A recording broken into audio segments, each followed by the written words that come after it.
Voy a proyectarle una célula animal. Es importante que todo el mundo conozca las partes. Ya ahora no hay que repetirla porque ya ustedes la saben, hasta hicieron un trabajo. Vamos a ver primero, antes de proyectar las cosas que nos interesan, que usted analice una célula vegetal, un animal, que ustedes puedan entenderla. Melvin Melo tiene el micrófono abierto. Y déjeme decirle, lo que hacen eso yo lo califico muy mal, porque tienen el interés de interrumpir la clase. Y por si ustedes no saben, aunque yo esté compartiendo, estoy grabando esta videoconferencia. Esto, miren, yo me lo tomo muy en serio, porque ustedes son el equipo de salud del mañana. Lo que hacen eso, yo lo anoto y escribo, interrumpió la clase, micrófono. Disculpe, maestro, no me di cuenta. Eso ya yo lo había dicho hace tiempo. Todo el mundo se da cuenta porque para abrir el micrófono hay que hacerlo.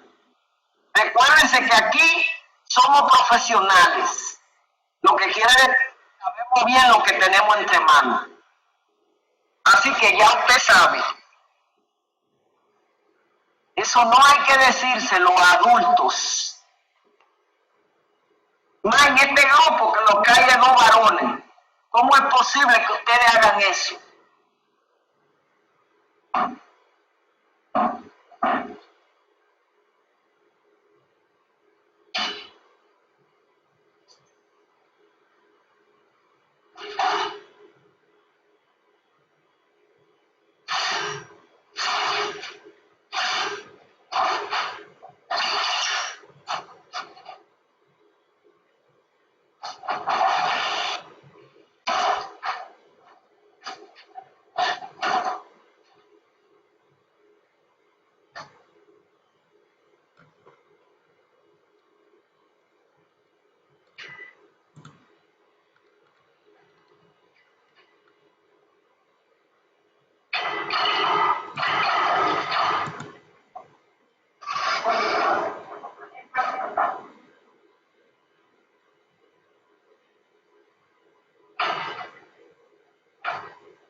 Entonces les decía que vamos a proyectar la célula animal para que ustedes la observen.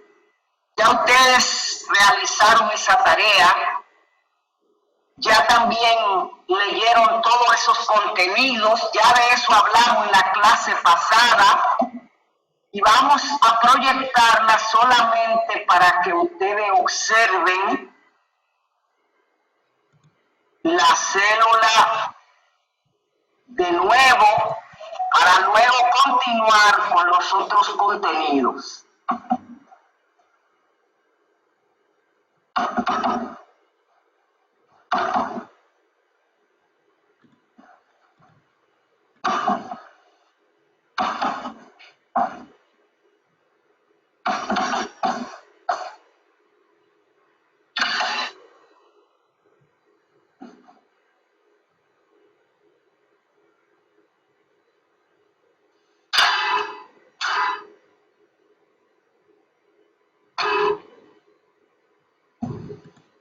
Observen ahí la célula de origen animal con todas sus partes. Observen ustedes la membrana celular o membrana plasmática, que ya dijimos que es de naturaleza lipoproteica y carbohidratos, que tiene una doble capa lipídica.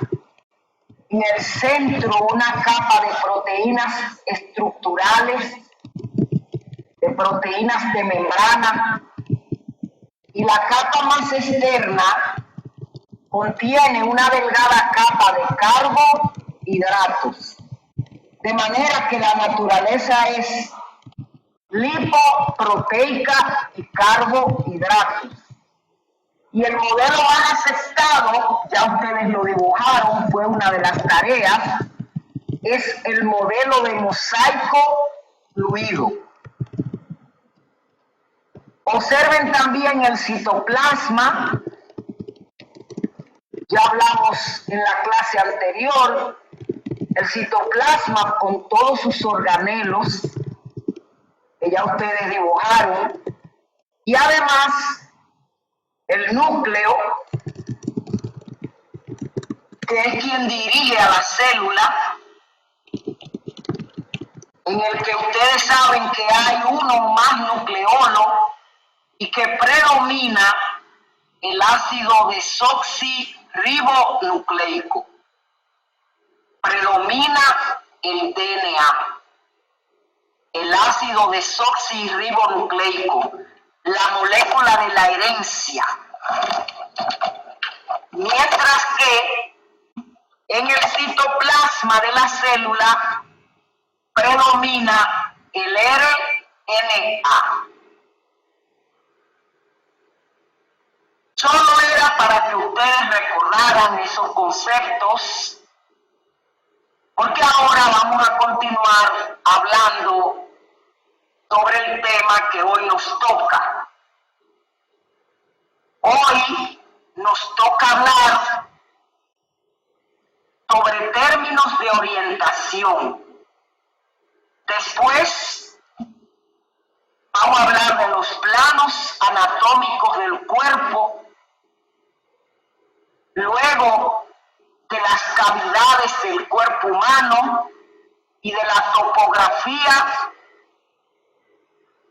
abdominal. Esto era solo para que ustedes recordaran sobre la célula.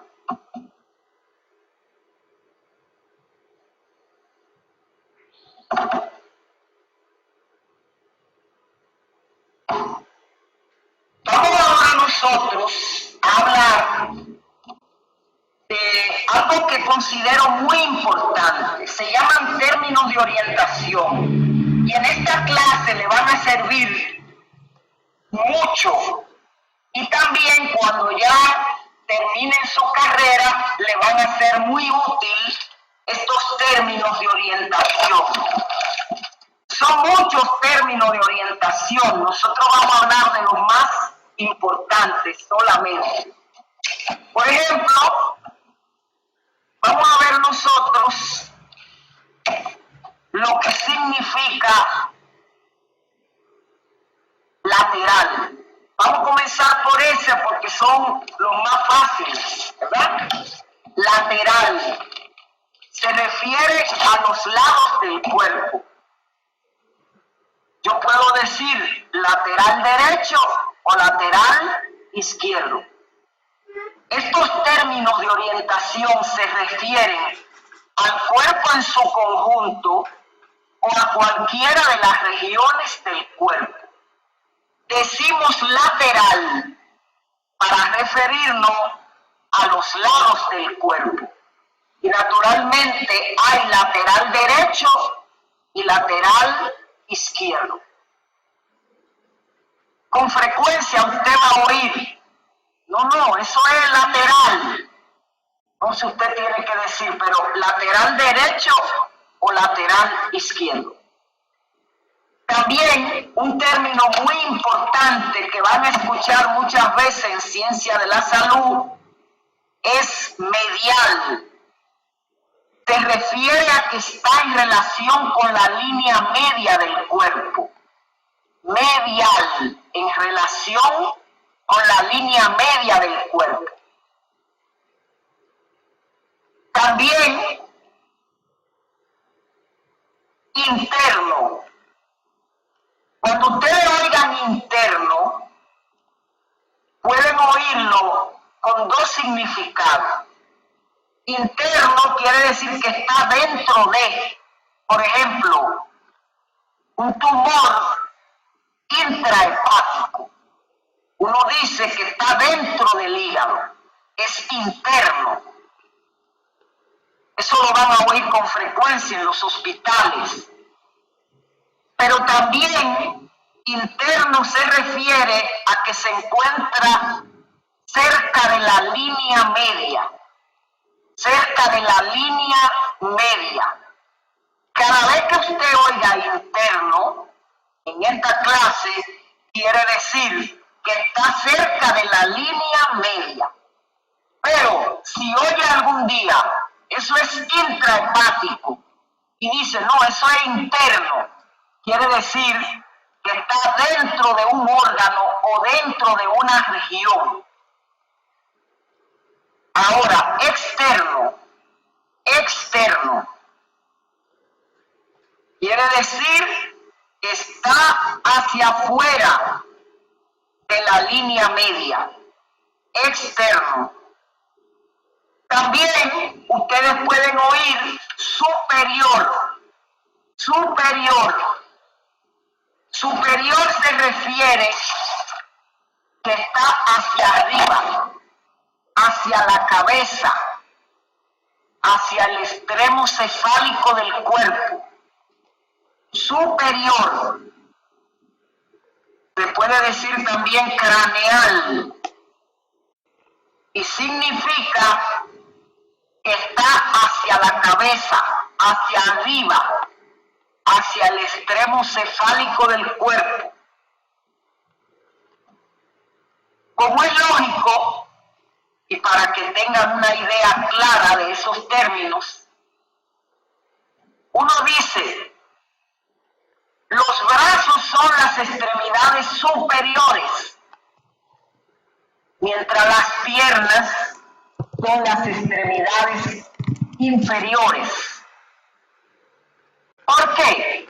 Porque los brazos están más próximos a la cabeza, más próximo al extremo cefálico del cuerpo, mientras las piernas están más alejadas de la cabeza. Por eso son extremidades inferiores. Además, usted debe saber que cuando uno dice inferior, es alejado del extremo cefálico del cuerpo, alejado de la cabeza, hacia abajo, alejado del extremo cefálico del cuerpo. También deben ustedes saber, y esto creo que todos lo saben,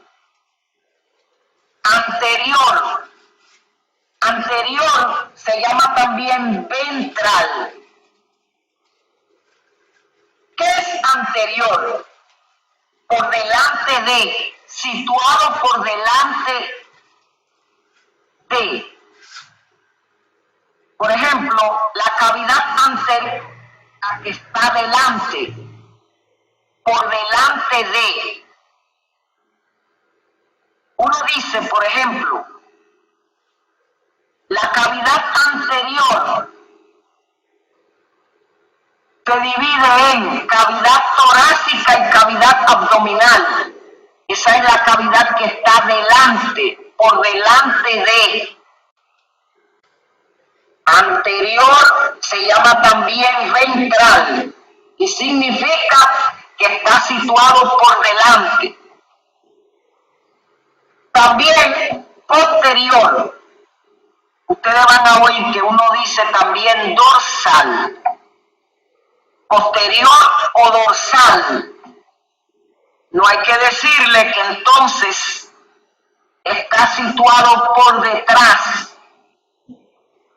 Por ejemplo, la columna vertebral es posterior porque está situada detrás.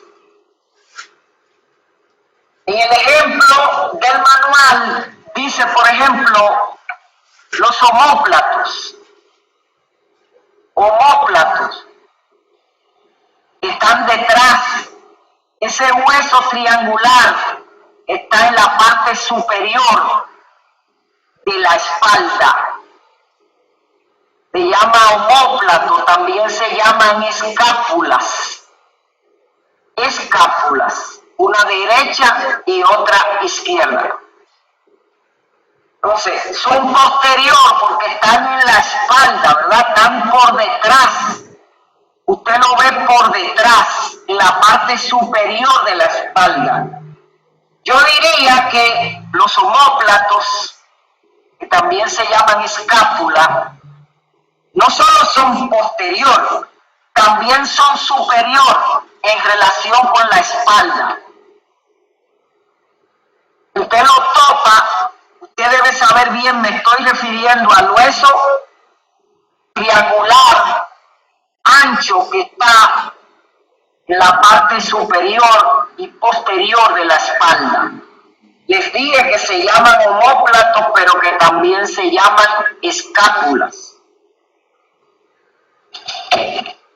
Otra cosa que usted debe aprender bien en esta clase es lo que es proximal y lo que es distal. Proximal, próximo al origen.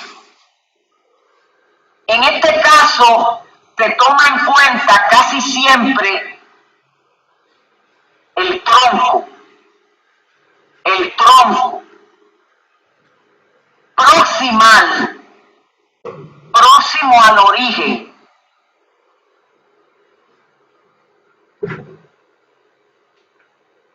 ¿Qué quiere decir eso? Si por ejemplo yo digo, ¿qué es proximal al codo? ¿Qué ustedes me responderían?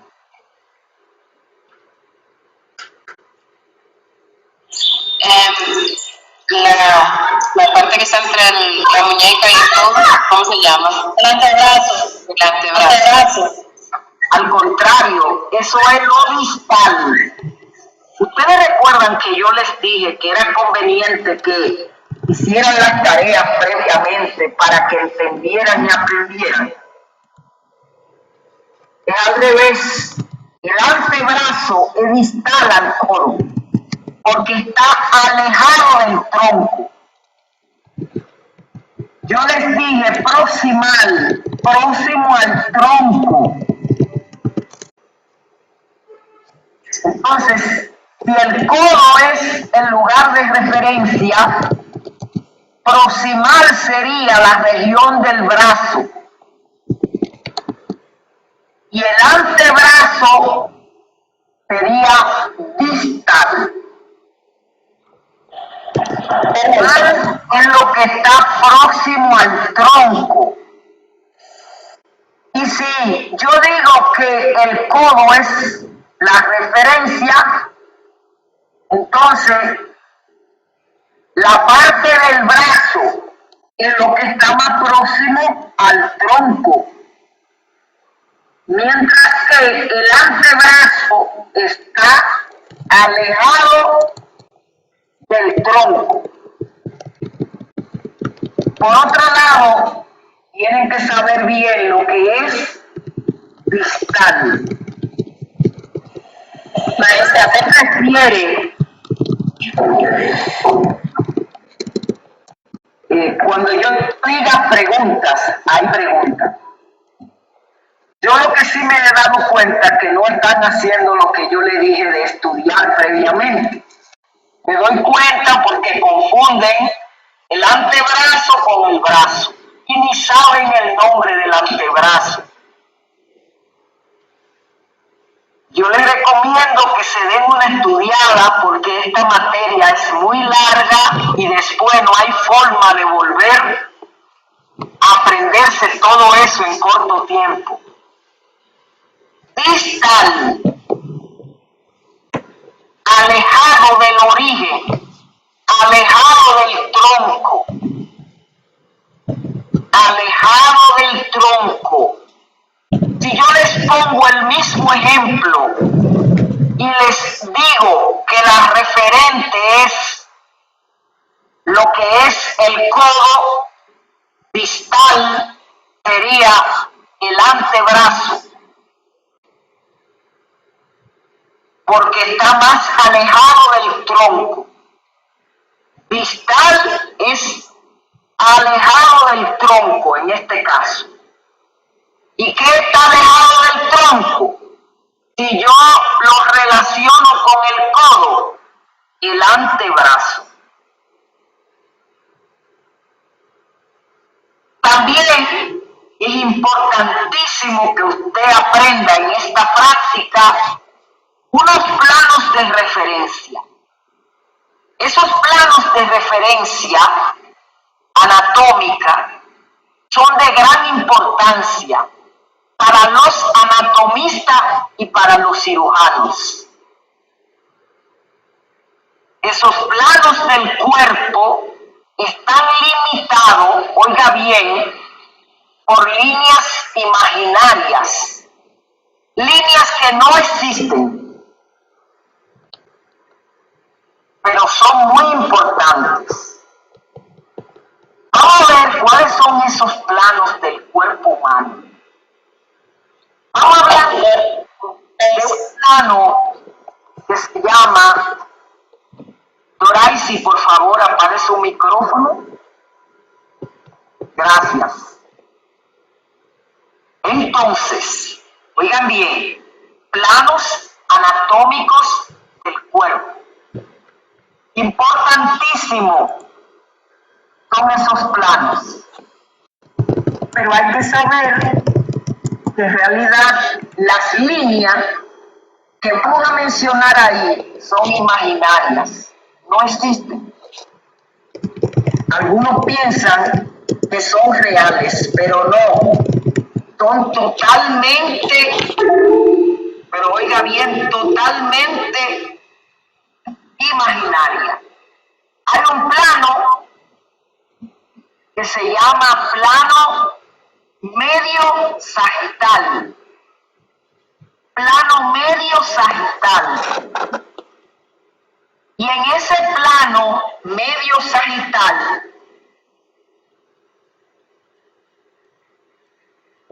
está limitado por una línea imaginaria que divide al cuerpo humano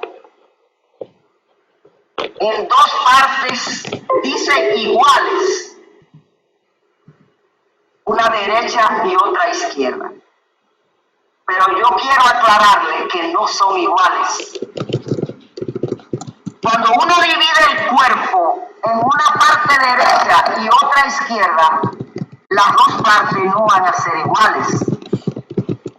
Porque, por ejemplo, en el hipocondrio derecho está la mayor masa del hígado, mientras que en el hipocondrio izquierdo está el vaso.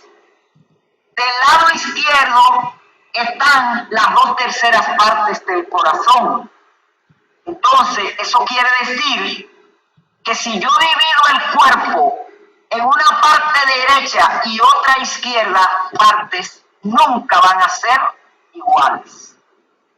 Como les digo, esos planos son planos imaginarios y líneas imaginarias. Pero el que sabe anatomía sabe que no pueden ser iguales nunca. Porque el intestino hay una parte que está del lado derecho y otra que está del lado izquierdo. El hígado está más del lado derecho. El vaso está más del lado izquierdo. Pero además, ya les puse el ejemplo de ese órgano importantísimo que es el corazón. Las 2/3 partes están del lado izquierdo. Por lo tanto, una parte derecha y otra parte izquierda en relación al cuerpo humano nunca van a ser iguales. Existe también el plano sagital, una línea imaginaria que divide al cuerpo humano ahora en dos partes, una derecha y otra izquierda. Y no especifica que son iguales. Y ya yo les dije que totalmente iguales nunca pueden ser una parte derecha y otra parte izquierda. También hay otro plano que yo creo que es muy importante, sobre todo para los que después decidan estudiar anatomía. Hay maestrías de anatomía, doctorado en anatomía. Uno de ellos es el plano transversal. Ese plano se llama también horizontal. La línea que limita ese plano es una línea horizontal, que también usted sabe que se llama vertical. Y ahora esa línea va a dividir el cuerpo humano en una parte superior y una parte inferior. Y está de más decirle que las partes no van a ser iguales. El plano transversal, horizontal, ahora es una línea, como su nombre lo dice, horizontal, que divide al cuerpo humano en una porción superior y una porción inferior. Van a ser totalmente diferentes esas dos porciones. Una va a contener la cabeza, ¿verdad? Es decir, no son iguales. Una porción superior y una porción inferior. También usted debe aprender un plano coronal o frontal. Aquí la línea imaginaria divide al cuerpo humano en dos partes, una anterior y otra posterior, que también son diferentes. Ahora, hay algo muy importante. Ustedes habrán oído hablar de los órganos y habrán oído hablar de los pulmones, del corazón, del cerebro, del intestino delgado, del intestino grueso. Habrán oído hablar del hígado, del páncreas. Yo misma hoy he mencionado varios de los órganos.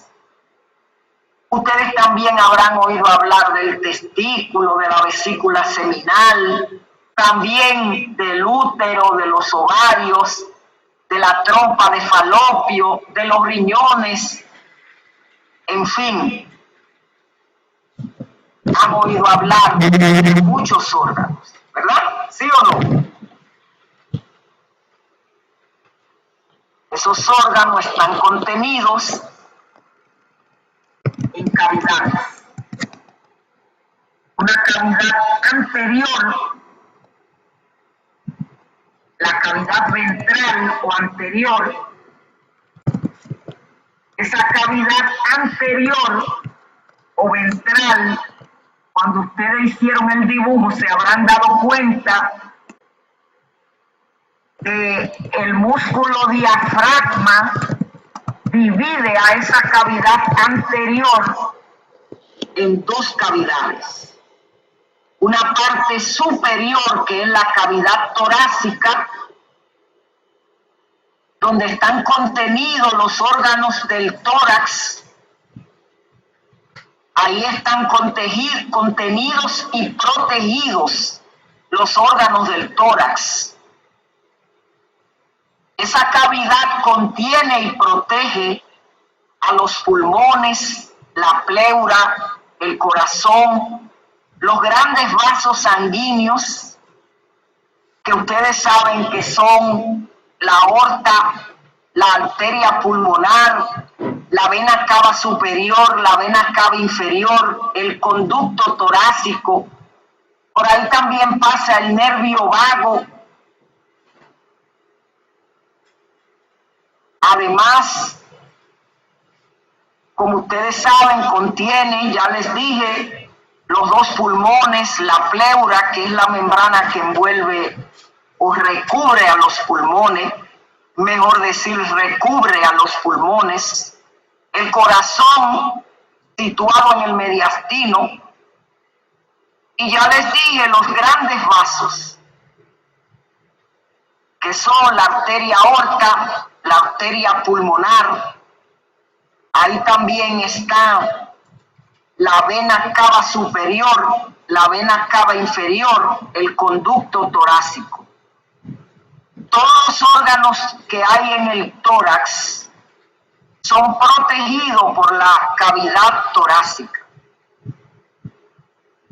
Ahora, el diafragma dijimos que divide la cavidad anterior en cavidad torácica y cavidad abdominal. La cavidad abdominal se divide a su vez en abdominal propiamente dicha y la parte inferior se llama cavidad pélvica, que contiene los órganos pélvicos.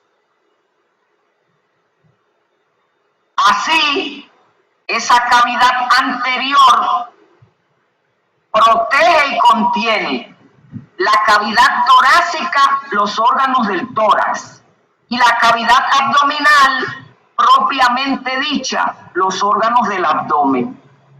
Y ahí está, para ponerle algunos ejemplos, el estómago, que es el órgano principal del sistema digestivo.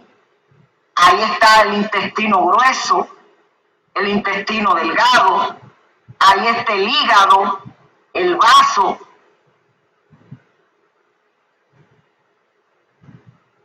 Todo eso está en la cavidad abdominal propiamente dicha. Y en la cavidad pélvica está una parte del intestino grueso, la vejiga urinaria y además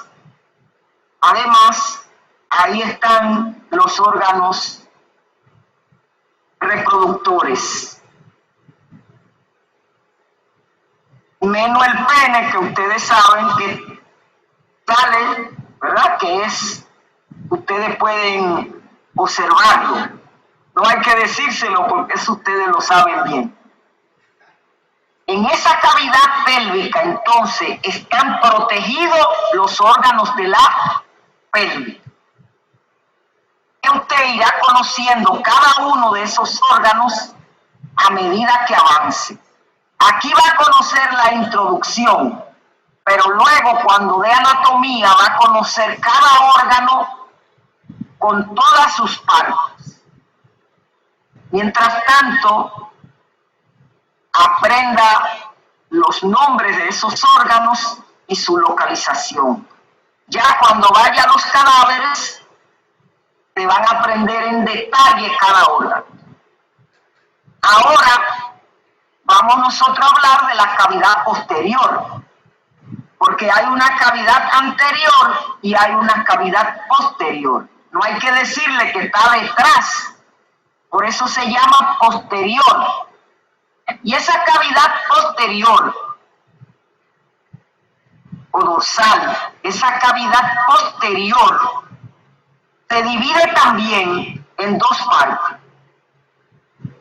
La cavidad craneana, que protege al encéfalo, y la cavidad raquídea, formada por la columna vertebral y que protege a la médula espinal.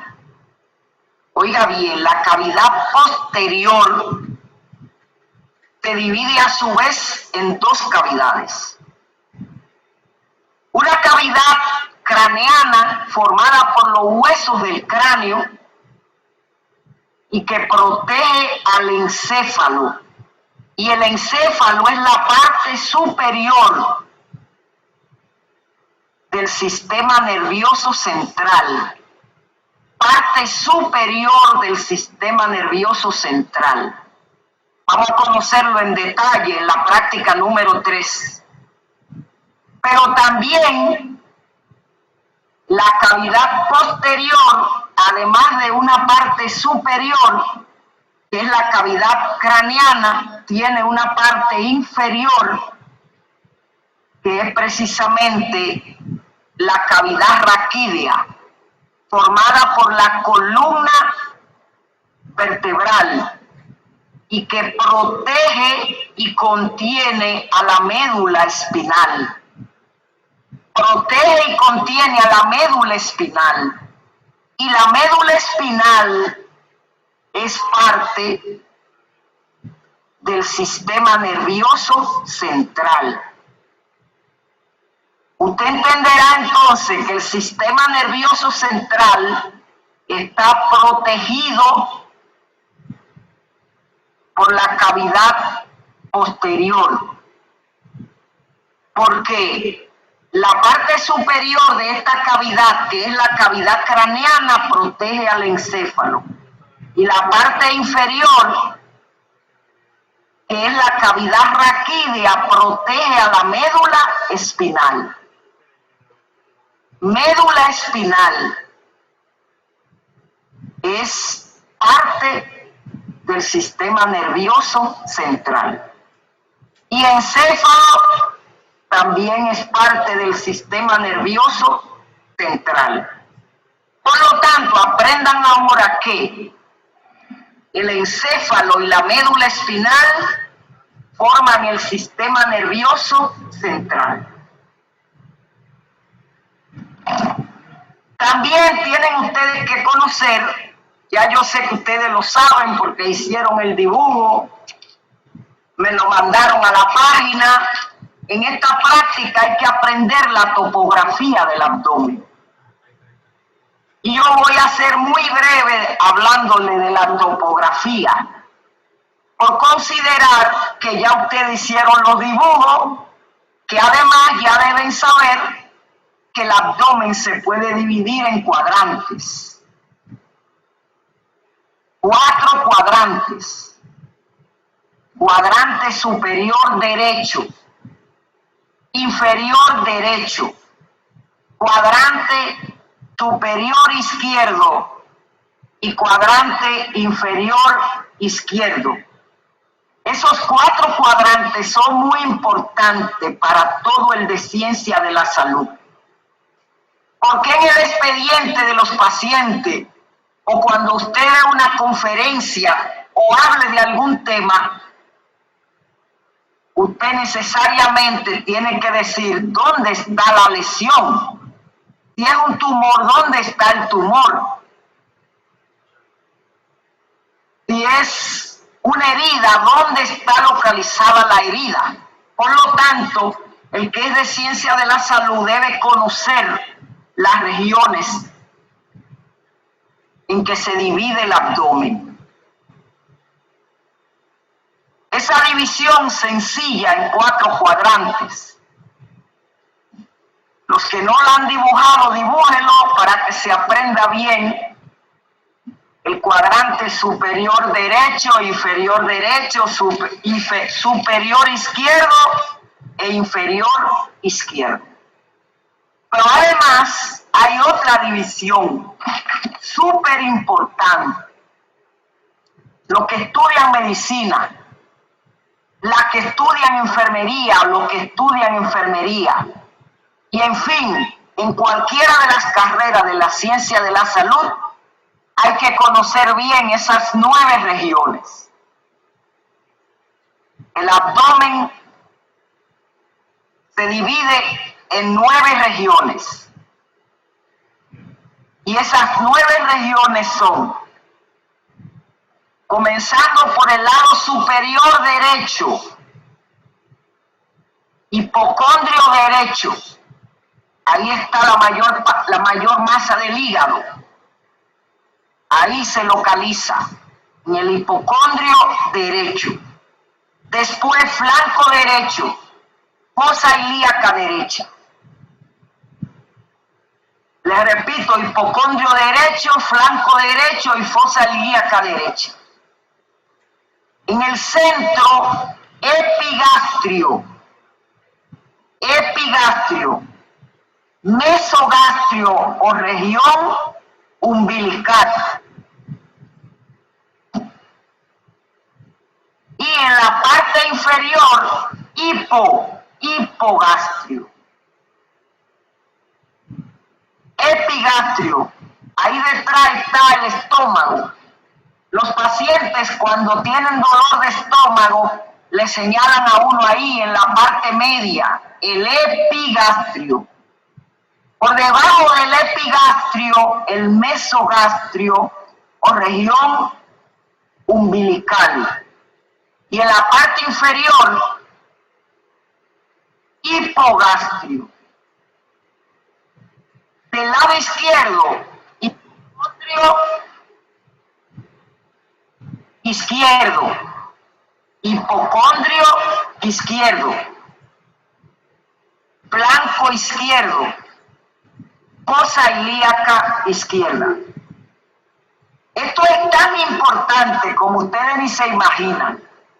Cuando uno está en el hospital, por ejemplo, en la emergencia, y llega alguien que tuvo un accidente y tiene aumentado de volumen en el hipocondrio izquierdo, todo el mundo se asusta y dice, puede haber habido en ese accidente un estallido de vaso. De una vez se manda a confirmar con pruebas paraclínicas. Y si es un estallido de vaso, te llevas rápido a cirugía para evitar que el paciente muera en hemorragia interna. Pero si el paciente va diciendo que le duele y señala en fosa ilíaca derecha, de una vez uno piensa, puede ser una apendicitis, y manda a hacer las pruebas para descartar una apendicitis. Porque ustedes saben que eso es un proceso quirúrgico. Si es una apendicitis hay que llamar al cirujano. Pero previamente hemos pensado en eso porque el paciente tiene dolor en fosa ilíaca derecha. Por eso hay que conocer esas regiones del abdomen y darse un tiempo para leer bien ese tema y buscar un atlas de anatomía y darse una leída de cada uno de esos temas. Bueno, esto usted tal vez lo sabe, pero voy a repetírselo. Si por ejemplo el paciente tiene una molestia en el hipocondrio derecho, entonces casi siempre uno sospecha que es el hígado, aunque una sospecha de nada es suficiente. En ciencia de la salud, el médico tiene que confirmar los diagnósticos. Confirmar los diagnósticos. Ya después los que estudien medicina entenderán qué yo quiero decir. Si uno no confirma los diagnósticos y es solo un diagnóstico de impresión, nos falta lo más importante, que es confirmar los diagnósticos, que siempre tienen que ser confirmados. Bueno, me gustaría también ahora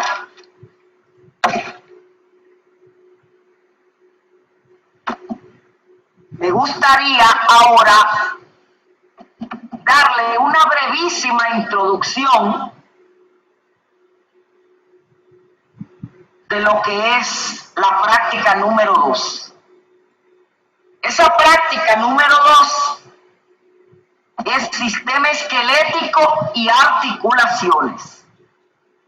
Yo voy a decirle solamente una introducción. Después ustedes me van a hacer las preguntas que tengan, todas las preguntas que quieran, y además van a irse a estudiar bien estos temas, y la próxima semana vamos a seguir con esta práctica, porque la práctica número 2 es la única que dura 2 semanas. Dura 2 semanas. Es por eso que en esta práctica hablamos un poco en esta semana y en la próxima la concluimos.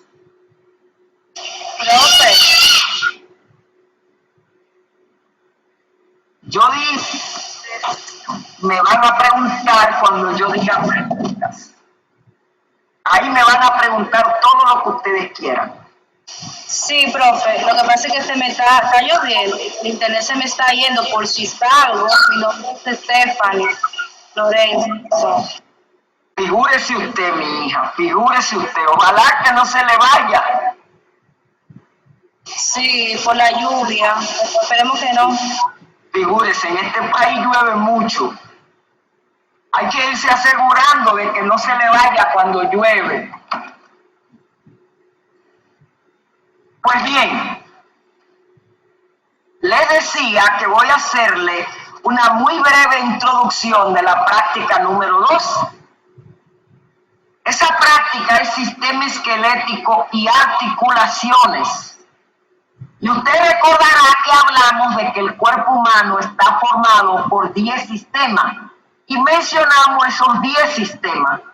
Ahora vamos a hablar de uno de esos sistemas, que se llama sistema esquelético y articulaciones. Lo primero que voy a decirle es que el sistema esquelético, y óigalo bien, está formado por 206 órganos. Esos 206 órganos son los 206 huesos que forman el esqueleto humano. Algunos pueden pensar que los huesos no son órganos, porque son duros y resistentes, pero sí son órganos. Están formados igual que todos los órganos por células vivas. De manera que los órganos del sistema esquelético son los 206 huesos que forman el esqueleto humano. Los huesos son duros y resistentes porque son ricos en calcio y fósforo, pero en realidad son órganos, con todas las características de un órgano, solo que como almacenan gran cantidad de calcio y fósforo, son duros y resistentes. Deme un minuto.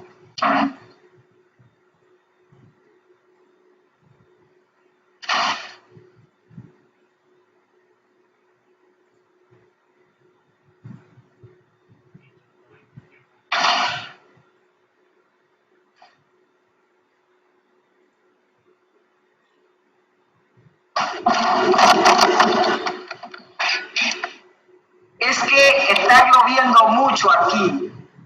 Voy a cerrar las ventanas.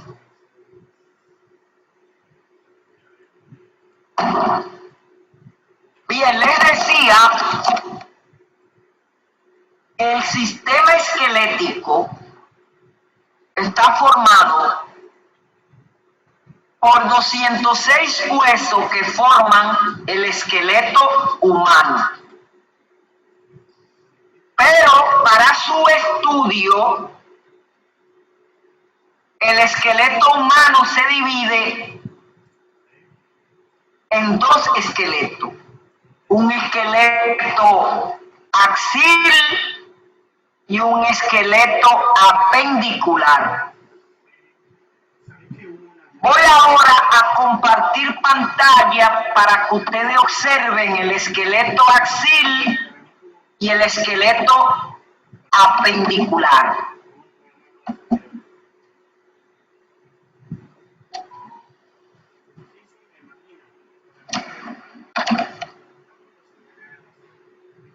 Les dije que hoy solamente voy a darle una breve introducción, porque este tema vamos a tratarlo la próxima vez. Están observando el esqueleto axial y el esqueleto apendicular. No, profe, no sé. Sí, profesora. Bueno, ahí está el esqueleto axil o axial y el esqueleto apendicular. Yo quiero decirle que en esta introducción usted debe observar la cabeza, que incluye el cráneo y la cara, que usted debe observar la región cervical, la región torácica, usted verá que se llama jaula torácica. También debe observar la columna vertebral. Y yo voy a hablarle de cada una de las partes de cada esqueleto, muy brevemente, porque es solo una introducción. Si usted observa, el esqueleto axial forma el eje del cuerpo y está formado el esqueleto axial por los huesos del cráneo. Ahí el cráneo, ustedes saben que es un frontal, dos parietales, también dos temporales, un occipital, un etmoide y un esfenoide.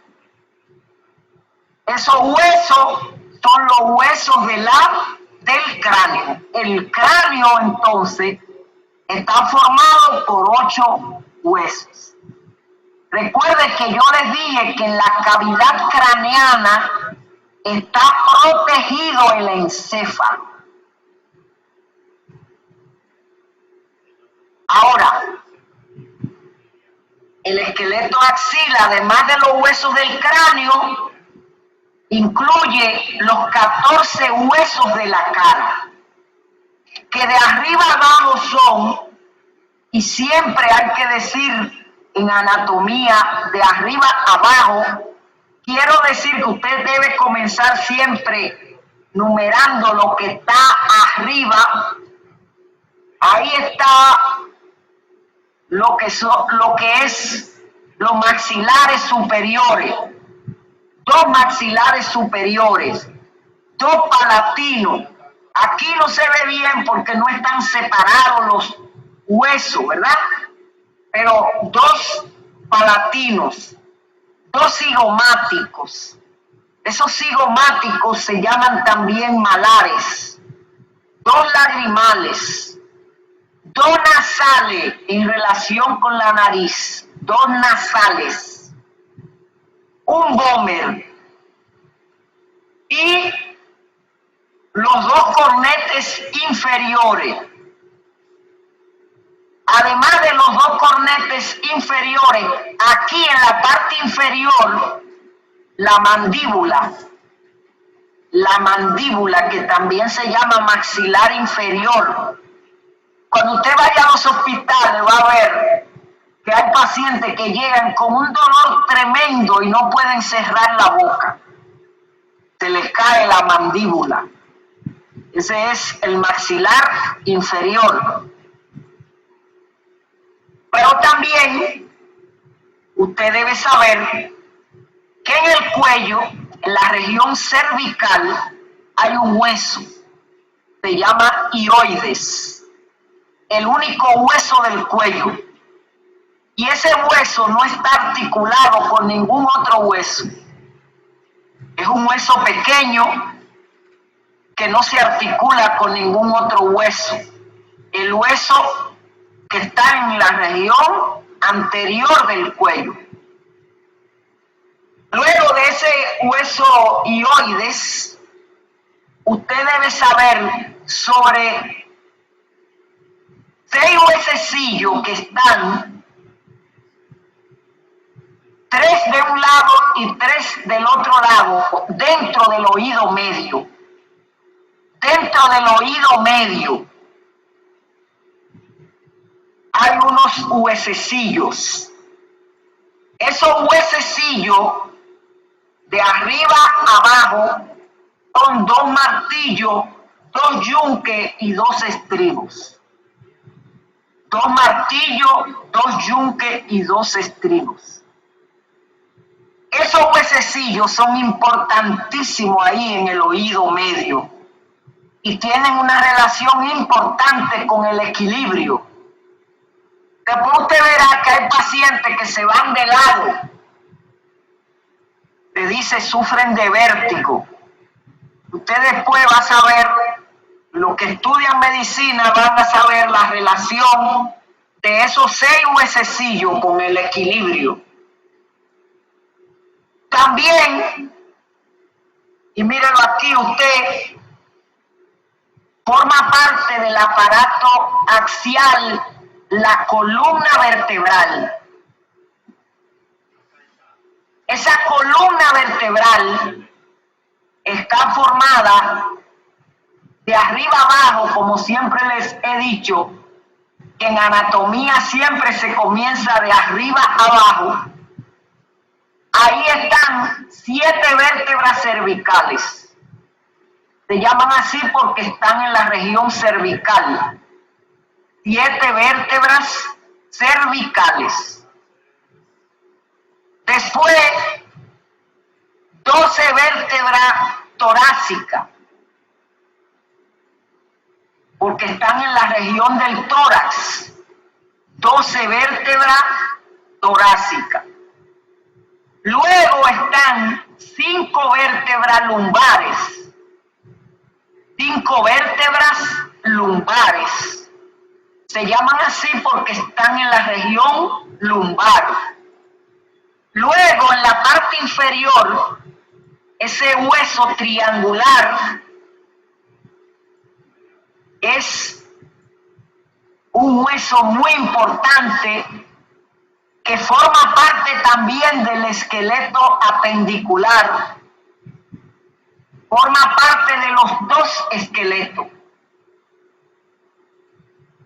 Aquí en la clase, cuando yo les pregunte a cuál esqueleto pertenece, usted me tiene que decir al esqueleto axial. Pero decirme que también forma parte de la cintura pélvica. Mírenlo ahí atrás. Entonces, les repito, la columna vertebral, 7 vértebras cervicales, 12 vértebras torácicas, 5 vértebras lumbares, porque están en la región lumbar. Después, el sacro. Y en lo último, al final de la columna vertebral, el coxis. Es bueno que usted sepa que en la época embrionaria, cuando se estaba formando el esqueleto, el sacro proviene en el embrión humano de la fusión, la unión de 5 vértebras. Y que el coxis se forma de la unión de 3 a 5 vértebras. Y es la parte final de la columna vertebral. Ya casi para terminar, les voy a decir algunas cosas muy breves de lo que es el esqueleto apendicular. Pero antes voy a volver de nuevo al esqueleto axial, que realmente es lo que quiero que aprendan hoy. Observe la cabeza con los huesos del cráneo y los 14 huesos de la cara, el cráneo 8 huesos y la cara 14. No se ve ahí, pero en la región anterior del cuello está el hueso hioides. Además, la columna vertebral, que ya les mencioné cuáles huesos la forman, y que vamos a repetir que son 7 vértebras cervicales, que son 12 torácicas, 5 lumbares, un sacro y un coxis. Pero si ustedes observan, también el esqueleto axial, observen, ahí está como si fuera una jaula. Se parece a una jaula. Se llama jaula torácica. Algunos libros le dicen caja torácica. Ustedes le pueden decir de cualquiera de esas dos maneras. jaula torácica o caja torácica. Esa jaula torácica o caja torácica está formado por este hueso, miren, este hueso que está en la parte media, es el esternón. Y además está formado por 24 costillas. 24 costillas. Es bueno que usted sepa desde hoy que esas 24 costillas se dividen a su vez en 7 pares de costillas verdaderas. Esas verdaderas están articuladas al esternón. Son 7 pares. Pero hay también 3 pares de costillas falsas. Falsas porque no están articuladas al esternón. Y hay 2 pares. Yo sé que ya usted se leyó eso, pero estamos repitiéndolo. Hay 2 pares de costillas flotantes, porque se ve como si estuvieran ellas flotando. Los últimos 2 pares de costillas son flotantes. Ya usted verá cuando vea un cadáver y vea un esqueleto verdadero con todas sus partes. Bueno, eso sería todos los huesos que forman parte del esqueleto axil, que en conjunto son 80 huesos. Ahora vamos brevemente solo a mencionar el esqueleto apendicular. Mírenlo aquí. El esqueleto apendicular está en amarillo. Obsérvelo. Está en amarillo.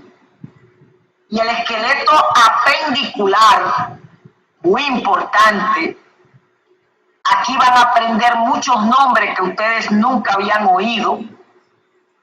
Pero ese esqueleto apendicular está formado por la cintura pélvica. La cintura pélvica. Cintura pélvica. Aquí abajo. La cintura pélvica. Y la cintura escapular. Cintura escapular. Además, por los huesos que forman las extremidades superiores y las extremidades inferiores. Les repito, el esqueleto apendicular está formado por la cintura escapular, la cintura pélvica y los huesos que forman las extremidades superiores y las extremidades inferiores. En total, 106 huesos, 126 huesos. Esos 126 huesos, ¿verdad?, forman el esqueleto. Ustedes no van a aprendérselo en un día. Esos 126 huesos dura mínimo 2 semanas en aprendérselo. Yo después le voy a hablar de cada uno. Ahí van a ver el húmero, van a ver el cúbito y el radio, van a ver los carpos, las falanges. Después van a ver también ustedes el fémur, la tibia, el peroné, los tarsos, que ahí no se ven, pero son los huesos de los pies. Y van a ver en detalle, porque es muy importante, la cintura escapular, que está formada por 2 clavículas, una derecha y otra izquierda, y atrás por el omóplato, que se llama también escápula. y van a ver la cintura pélvica que está formada por los dos coxales, un coxal derecho y un coxal izquierdo, y por detrás por el sacro, un hueso que forma parte del esqueleto axial, pero también forma parte del esqueleto apendicular. Como les digo, solo les mencioné esos huesos. Voy a repetírselo para terminar. El esqueleto apendicular, muy importante, hay que leerlo y estudiarlo bien. Está formado por 126 huesos. Esos 126 huesos usted tiene que conocerlo. Son los huesos aquí arriba de la cintura escapular, que son dos clavículas, la estoy señalando, una derecha y otra izquierda, y por detrás los omóplatos, que se llaman también escápulas. Mire, aquí atrás se ve mejor. Aquí ustedes ven ese hueso triangular, ancho, en forma de triángulo. Esas son las escápulas, llamadas también omóplatos. También observen la cintura pélvica, formado por los dos coxales que se unen por delante en la sínfisis púbica, los dos coxales, uno derecho y otro izquierdo, y en la parte posterior el sacro, forman la cintura pélvica. Los dos coxales, uno derecho y otro izquierdo, y en la parte posterior el hueso sacro. También deben ustedes aprenderse los huesos que forman las extremidades superiores. Ahí está el húmero, el cúbito, el radio. Están ahí los huesos de la mano, que son todos los carpos que usted conocerá en detalle, y los huesos de los dedos, que son las falanges. Para las extremidades inferiores, el fémur, que es el hueso más largo, ese es el hueso del muslo. Ahí delante de las rodillas está un hueso un poco circular, aplanado. Ese hueso aplanado es la rótula. Y ustedes pueden observar también la tibia por dentro, ese hueso en la pierna, ¿verdad? La tibia, por fuera el peroné. Observe del otro lado la tibia de nuevo, es el segundo hueso en tamaño después del fémur. Un hueso resistente, grueso, el segundo hueso en tamaño, se llama tibia, y por fuera un hueso fino, muy delgado. Ese hueso se llama peroné. Después, no se ven aquí, pero están los huesos del pie, que son los tarsos, que vamos a ver después en detalle. Y además de los tarsos, las falanges de los dedos de los pies. Ya veremos después todos esos huesos. Usted debe aprendérselo.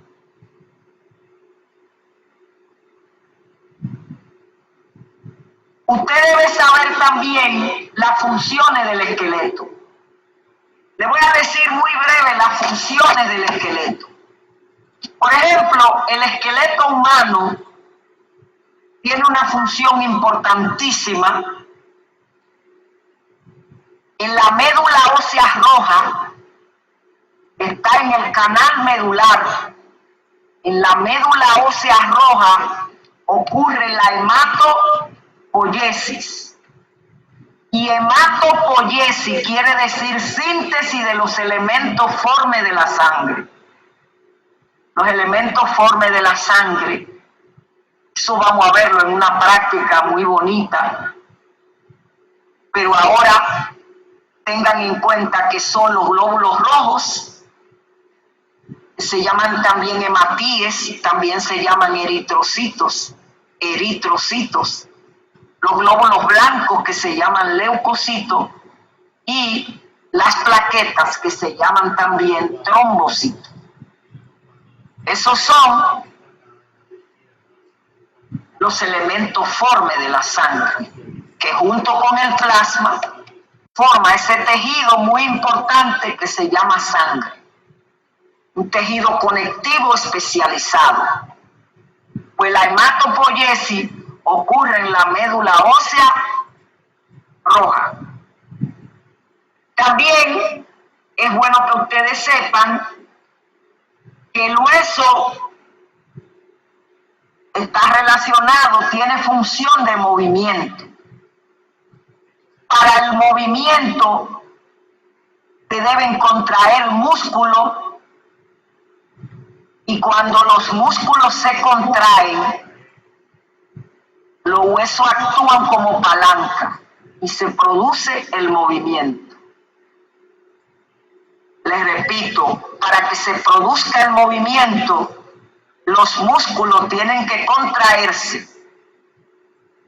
Esos músculos que están insertados en los huesos se contraen.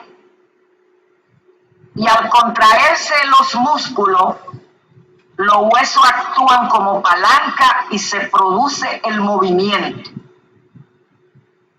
Pero escuchen esto muy bien. Para que haya movimiento, también tiene que haber inervación.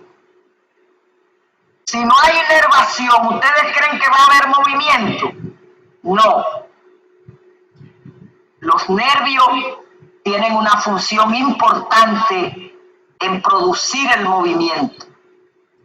Y además, también, para que haya movimiento, los tejidos tienen que estar irrigados, dar sangre a ellos. De manera que no solamente los huesos producen el movimiento. Ahí hay un trabajo muscular, porque los músculos son que se contraen. Los huesos sirven de palanca, pero tiene que estar todo eso, huesos, músculos, tienen que estar inervados. Ahí tiene que haber una placa motora que usted conocerá posteriormente. Además, tiene que haber irrigación, porque los tejidos, si no hay irrigación, mueren por isquemia. Entonces, para que se produzca el movimiento, tiene que participar los músculos, los huesos, el sistema nervioso y el sistema circulatorio, porque donde no hay sangre, entonces la célula muere por isquemia. Pero además del movimiento, hay una función importante, que es la función de protección. Ahorita yo les dije que el encéfalo está protegido por la bóveda craneana. El encéfalo, que es la parte que está en la cavidad craneana y que forma parte del sistema nervioso central. Pero también la columna vertebral protege a la médula espinal. La caja torácica protege a los órganos del tórax. La cavidad pélvica, los huesos de la pelvis protegen a esos órganos pélvicos. Esa función importante de protección Pero además, y no menos importante, es la función de sostén. Podemos caminar erecto por el tipo de esqueleto que tenemos. El esqueleto rígido, resistente, ¿verdad? Tiene una función de sostén. Y también usted debe saber que los huesos y dientes almacenan minerales, principalmente el calcio en un 99% y el fósforo en un 90%. Además, ahí se almacena sodio y magnesio. Sodio, que es importantísimo porque es el principal catión extracelular, y magnesio, que actúa como cofactor. Y esa es una pregunta de examen. Esa sustancia actualmente se está utilizando mucho como medicamento, actúa como cofactor de muchas enzimas. Usted lo verá cuando dé bioquímica. Pienso que es suficiente con lo que le he dicho hasta hoy, hasta ahora. Ahora vamos nosotros a dejar de compartir. Tienen tiempo ustedes para hacer sus preguntas, dudas, inquietudes.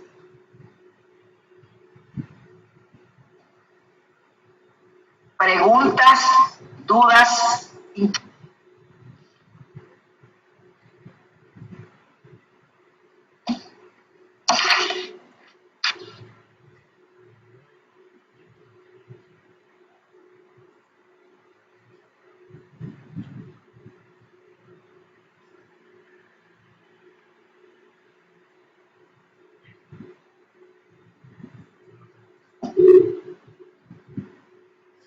¿Qué dice? Si no hay preguntas, nos vemos de nuevo el próximo martes. Recuerden que hay que mandar todas las tareas.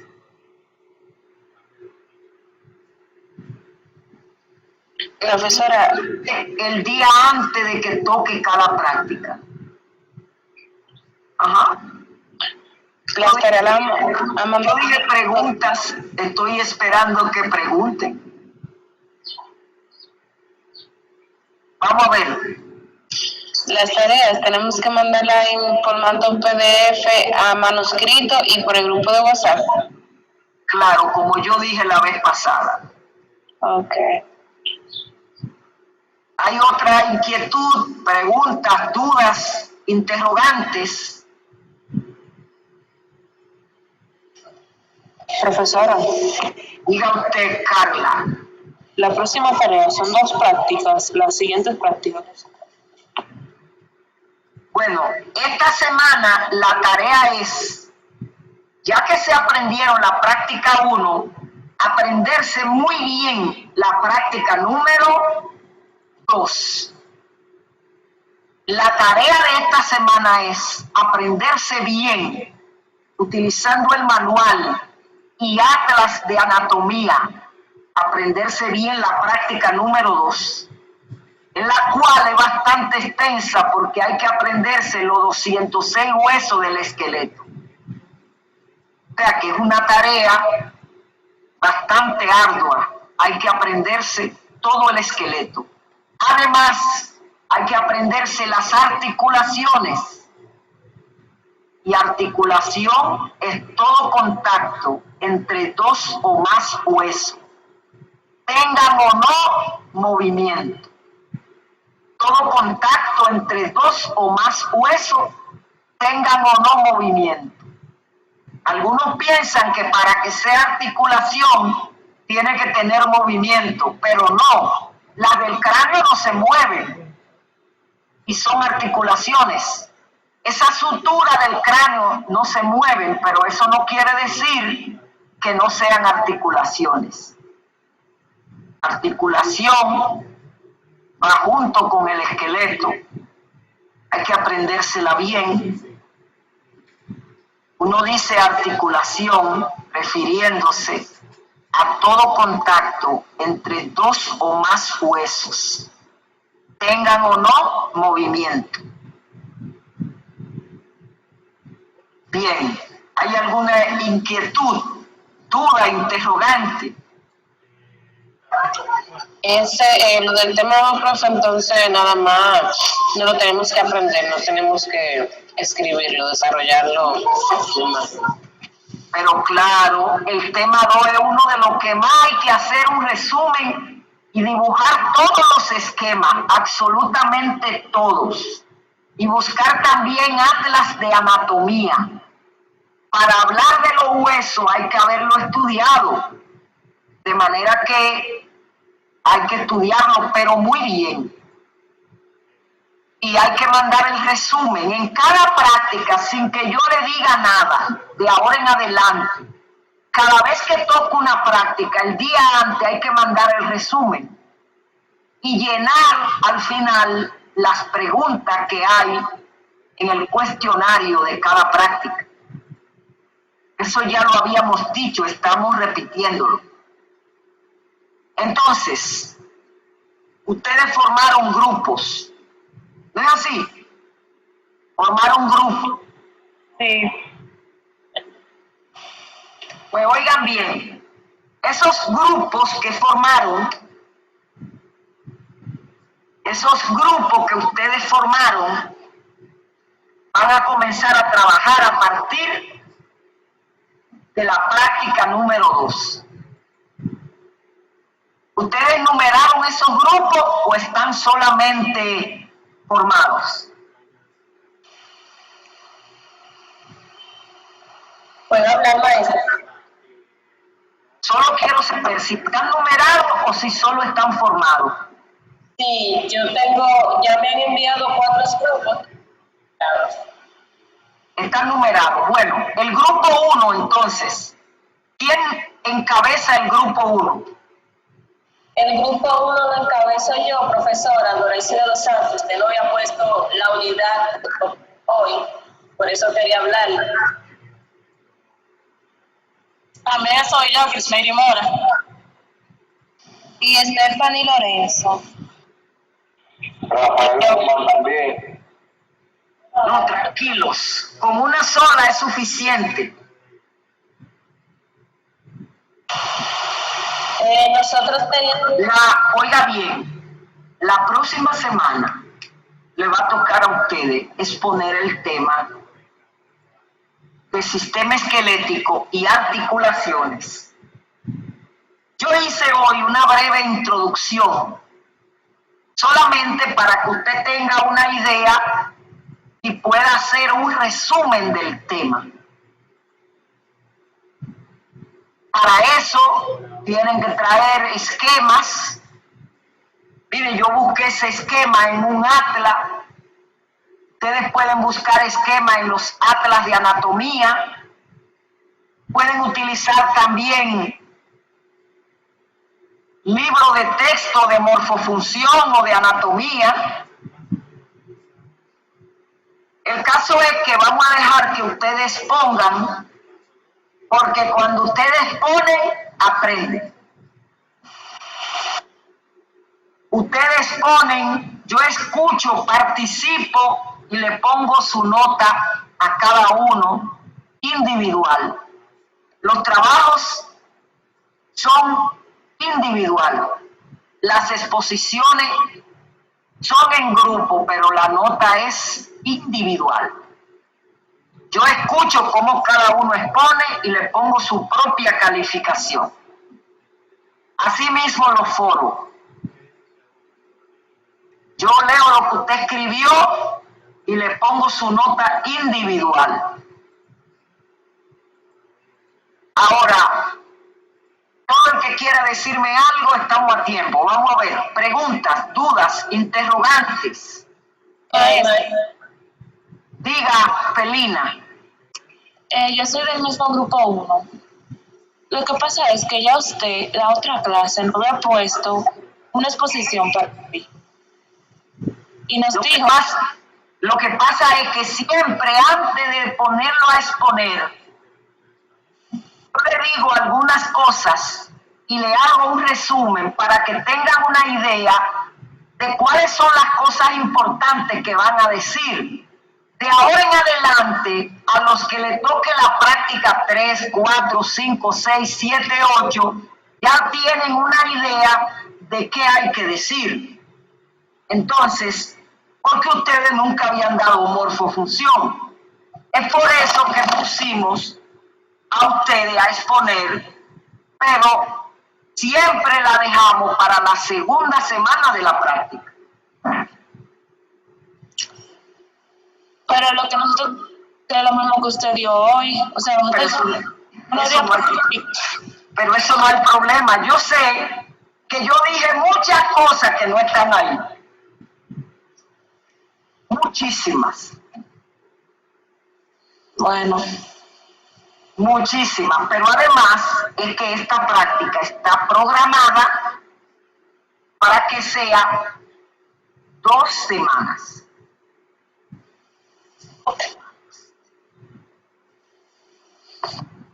¿Es así? 2 semanas y cada uno lo evaluamos totalmente individual. La anatomía no tiene mucho cambio, si ustedes son inteligentes lo sabrán porque los huesos están ahí y nadie puede cambiarlo. En anatomía usted la lee hoy y es lo mismo que cuando usted la lee en 30 años. Yo, por ejemplo, la leí hace unos 40 años y ahí está el mismo fémur y todo igualito que nos aprendíamos en el sótano. Eso mismo pretendo yo, que usted se aprenda los huesos, que le va a servir de base para cuando dé anatomía. Y no se aprenden en un solo día. Ustedes se dieron una leidita, todavía no se saben los 206 huesos. Los que estudian medicina se lo van a saber después al dedillo, porque se le hace obligatorio conocer todo el cuerpo humano. Pero ustedes no me digan que van a aprenderse todos los huesos en corto tiempo. Ni lo pretendo. Tienen que estudiar bien. Todo el mundo tiene que ponerse a estudiar para que así se puedan aprender todas las prácticas, no solamente esta. Entonces, Doraisi, y yo vi que me dijo que quería hablar Doraisi. Vamos a ver, Doraisi es la coordinadora. ¿Qué usted dice, Doraisi? Maestra, era eso mismo. Yo le iba a comentar que nosotros teníamos la preparada para hoy, pero nada, si lo contrario, ¿qué más va a hacer? No, al contrario, yo siempre le asigno, desde el primer día de práctica, le asigno los temas. Por ejemplo, le asigné el tema a ustedes, pero en la primera parte siempre hablo yo para que hagan un resumen. Hoy tardamos un poco, porque recuérdense que hubo que terminar los aspectos que faltaban, los contenidos que faltaban de la primera práctica. Entonces, ¿alguna inquietud, duda, pregunta? Maestra, entonces, específicamente usted quiere nosotros comencemos a hablarles de los huesos la otra semana. Ustedes tienen que hablar de todo lo que está en la práctica 2 y buscar de diferentes fuentes. Buscar de diferentes fuentes. Bueno. Dar un repaso a los órganos. No sé si ustedes se fijan que yo cuando hablé le mencionaba algunas cosas importantes. Hablar de esos órganos. Usted dirá, ¿y a cuáles órganos ella se está refiriendo? A los 206 huesos. que ya les dije que son órganos, están formados por células, igual que la célula tiene las mismas partes. Usted va a comenzar hablando guiándose del manual.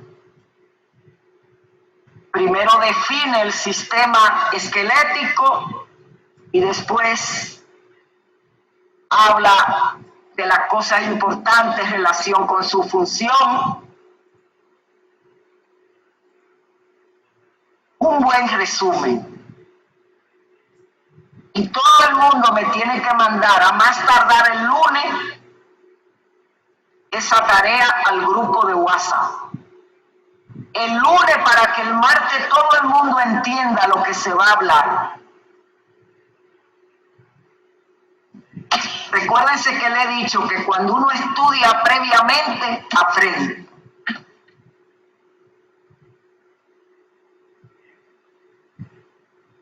Pues nada, nos vemos de nuevo el próximo martes. Maestra, le envió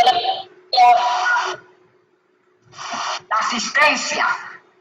Oiga bien, hoy es el último día que usted va a tomar la asistencia, Doraisi. Oiga, ¿por qué? Yo decidí no ponerle tanto trabajo a los coordinadores y a las coordinadoras, sino dejar que coordinen los grupos, que se comuniquen con los otros estudiantes, que los ayuden para que aprendan. Porque si yo les pongo, por ejemplo, que también me ayuden en la asistencia, no está mal, pero usted va a tener que estar pendiente en un momento dado a tomar la asistencia. De todas formas, yo también la tomé. Por lo tanto, usted ya no tiene que hacer eso. Para que se concentre en su clase, yo me encargo de tomar la asistencia. Yo sé que es solo una foto, pero voy a encargarme yo de eso porque quiero que usted esté concentrada en su clase. Además, porque yo sé que si yo le digo que tenga que ver con la lista, habrá muchos que la van a hablar con usted, que van a decirle, y eso entonces no sería bueno para usted porque no se pudiese concentrar bien en la clase. Así que, buenas tardes. Nos vemos el martes. Buenas tardes. Bye.